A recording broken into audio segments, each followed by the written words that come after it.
Betul. Sekali saya nak tanya paling basic kan, perasaan bang untuk kembali beraksi di tempat legend bang. Apa perasaan bang?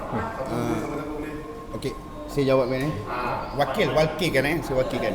Okey, sebenarnya perasaan kita orang ni sangat excited lah sebenarnya. Sangat excited dan ini rasanya julung-julung kalinya kami dapat membuat persembahan di tempat yang legend, pentas besar dan orang cakap bersama dengan rakan-rakan artis yang lain yang sama hebat lah orang cakap dan lebih hebat daripada kami. So itu satu momen yang best lah sebenarnya. Untuk Abang Faizi dah kembali beraksi di tempat yang mungkin ada banyak kenangan kat abang kat kabel. Kabel tempat lepak je. Tempat lepak dulu. Tapi dapat main dekat rooftop ni kira okey lah. Boleh tahu tak bang, dalam repertoire lagu, berapa lagu yang akan dipersembahkan untuk show ni?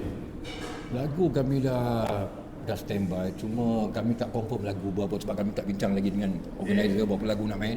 Tapi kami akan main semua lagu metal, tak main lagu slow. Lagu slow tak ada? Lagu slow tak ada? So, saya perasan dia katakan ada macam lain-lain ada yang macam muda-muda sikit lah. Kamu agak muda sangat tu. Basis pun macam tagihan muda. Apa perasaan dapat join yang muda-muda ni? Dapat join Dance Sofia untuk mainkan tempat legend. Maksud kau boleh cerita sikit.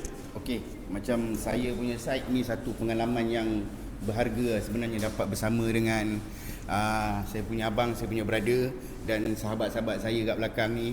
Dia cakap ni satu benda yang susah lah orang nak lepaskan peluang tu.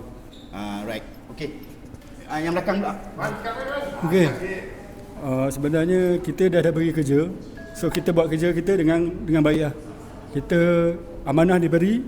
So kita kena pegang amanah dan buat yang sebaik mungkin lah. InsyaAllah. Tunggukan kelainan daripada kami. Tunggu juga kelainan daripada saya lah. Cik. Senang. Senang cakap. Okay.